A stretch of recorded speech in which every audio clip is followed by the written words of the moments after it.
Hey, welcome to another edition of Hangin with Professor. My name is Justin Lethby, and I'm the professor of real estate. I'll be honest with you today, I thought we were going to talk about WWDC, which was Apple's developer conference that happened last week, tell you a couple things that happened there. But I think we're going to change things up a bit, and what we're going to talk about today is a little bit of Twitter. I've been reading a few articles in the last few hours about Twitter, and you know what? I think it's a pretty good idea to talk about it. So, are you using Twitter? Are you not using Twitter? I'd recommend doing it. Here's just basically kind of why I think you should do it. First and foremost, percentage and statistically speaking, it's over 50% nowadays that people follow a brand of Twitter will likely to buy that brand, so it's helpful. Plus, it appears that Twitter has actually got quite a big bite in the game, especially as far as marketing goes and internet marketing. And the other reason is it's free. I mean, you can pay for some advertising, which will have been some articles that have happened lately I was just talking about that I think will be pretty interesting to talk about. The first and foremost is Twitter's valuation is becoming more attractive. So investors are actually looking at Twitter and thinking that it's a viable game these days and putting it out there, which is actually quite a statement considering that for the most part, Twitter has always been a lost leader as far as making money has gone. Now you're getting people that are intrigued with it. It's been out there for a while and people actually think it's out there. Article by Motley Fool has actually stated some pretty good reasons out there. I would take a look at it at some point in time. And again, for a monetization platform, people will start advertising and start getting out there and doing that. Another article that I had just recently read inside of here is one that was from Forbes. And basically what it was talking about is how Caterpillar is using and doing Twitter well. One of the things I want you guys to think about when it comes to Twitter is it's about getting brand and brand presence. So one of the things that you definitely want to do inside of there is create an environment that will help you grow and build some presence for you out there. Write articles and or write posts that are sitting there talking about things out there such as things to think about buying homes and doing stuff and top tips for staging, industry trends, stuff like that. And Caterpillar does the same thing. Put some videos out there and put some information out there, and they build quite a following, and they build a presence. From an industrial perspective, and that's where I came from in the past. I find that very interesting how they're using it and doing a very good job at it. I would definitely take a look at that. And the other article I thought was really quite fascinating is one in the Washington Post where it talked about how Facebook, Twitter, and other social networks are the new matchmakers, and they're free. So one of the things that I think is very fascinating about that's kind of how I consider us in the real estate world. We're matchmakers, right? We're trying to not only have people match up with us to be the right realtor, but we're trying to match them up with the right homes.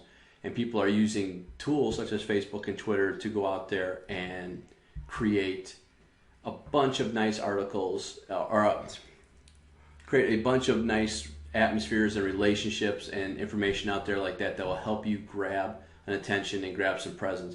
And Facebook does a good job as well as Twitter, and it happens easily. Blogging way back in the past was what everybody was doing, creating pages and pages and page information to get SEO. Now pages still help in there, but what Google, Bing, and all these other people do is more of a social presence that's getting you more popularity, more branding value.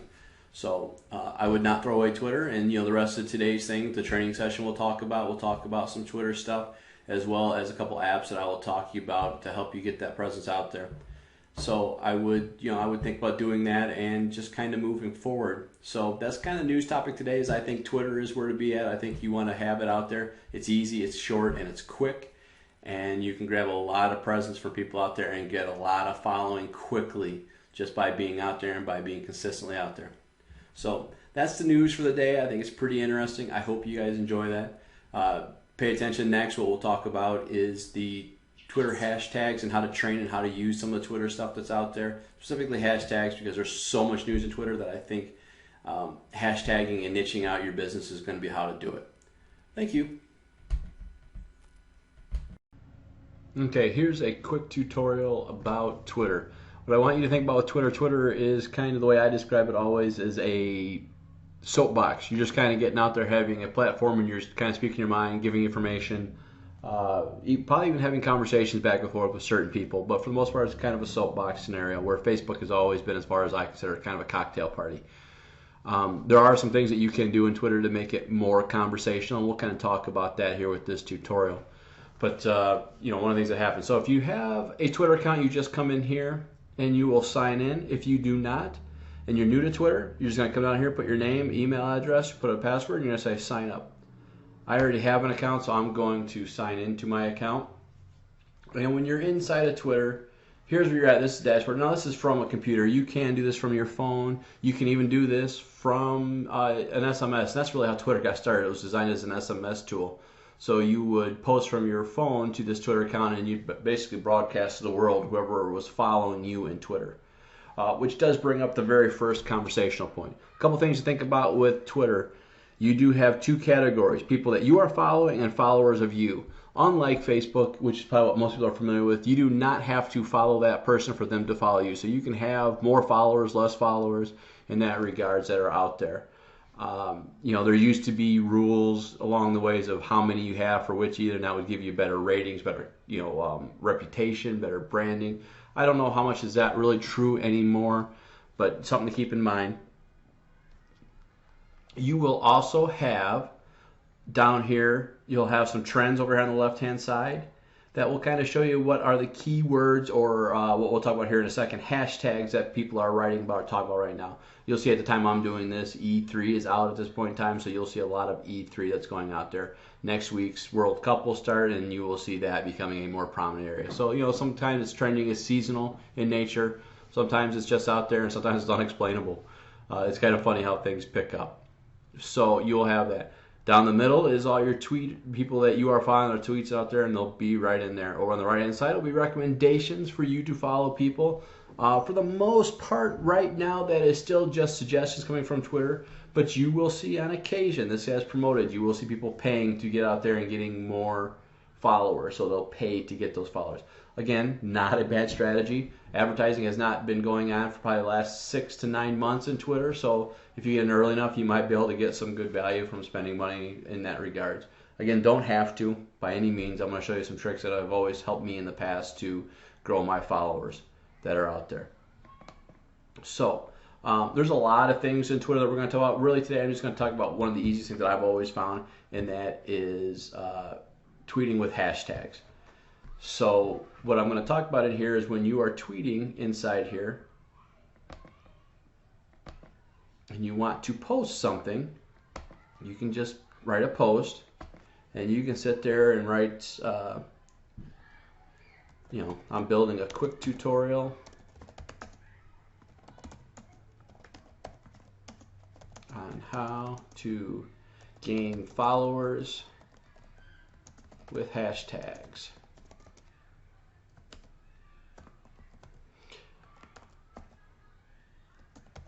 In Twitter. All right, so I can write this real quick out there, and I can put a couple things out there for hashtags. You can put as many out there, but now what you got to think about is you're limited to basically 140 characters. Again, this is based on SMS text messaging rules. So now you have that out there.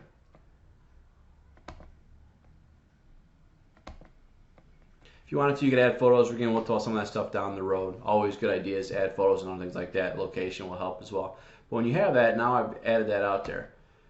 And what happens inside there is people will follow just hashtags, and they'll keep track of those conversations, such as I do have one that's up here that is just hashtags, and it's just following real estate right now. So I will see that, and you'll see mine has already been out there.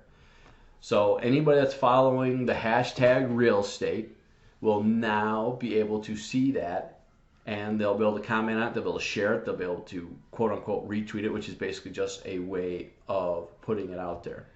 So you want to think about that. You want to come in here and follow people that are doing that and having similar hashtags. Find conversations that are out there in your area.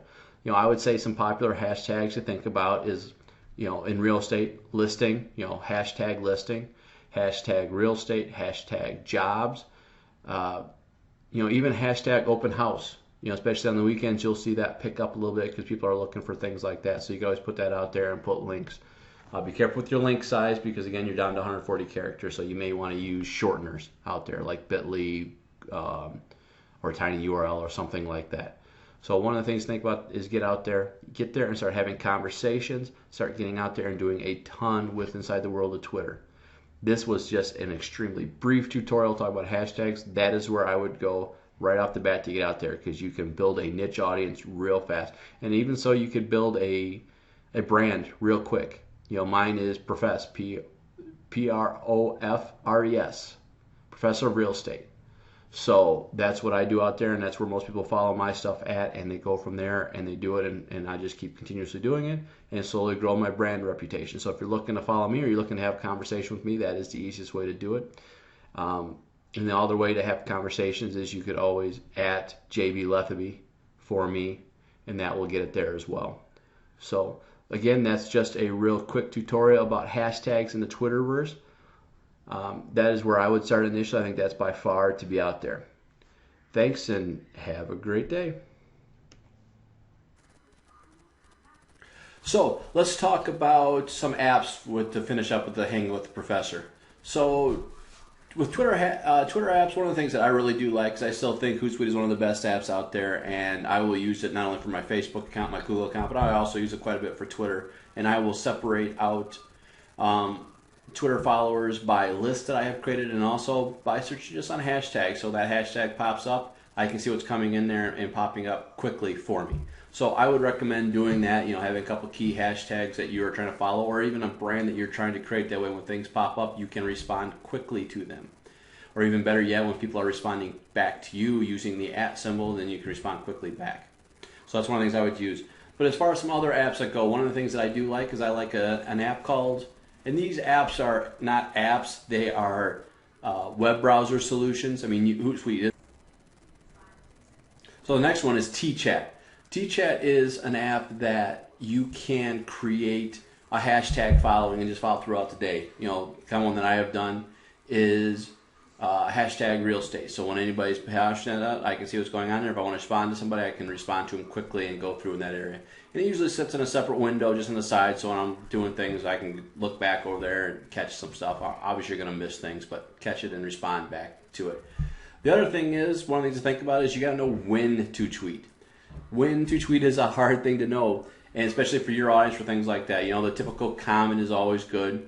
In the morning before we go to work, lunchtime, and sometime after work is always a good idea. Weekends, it's kind of a flux situation because Twitter is a different bird in that regards. But if you're trying to get more scientific, there's a website called Tweet. So if you're trying to get a little more specific about knowing when you want to tweet, there's a website called TweetWin. It's created by HubSpot. HubSpot's a real good company. It will rate your website, do a lot of things, and it's got some really good tools to it. TweetWin, you'll put your Twitter account and you will put your email if you want it to send you information. And when it's all said and done, it will give you information about when are good times to tweet. Now, if you haven't done enough, it won't give you the best results, and it may even tell you that you don't have enough retweets. It's things to think about and be careful about in that regards. But they're pretty good solutions for you right now. So those are the three things I would look at currently. There is a ton of extra tools that are out there for you in that regards, but those were I'd stick with for right now. And you can always grow from there and then come back in a few weeks when I talk about another Twitter app that I like or something I find. I wouldn't get too caught up to end on this. I wouldn't get too caught up with Twitter apps. Twitter has made a lot more rules about how many tokens they'll give out to apps, phone apps, things like that.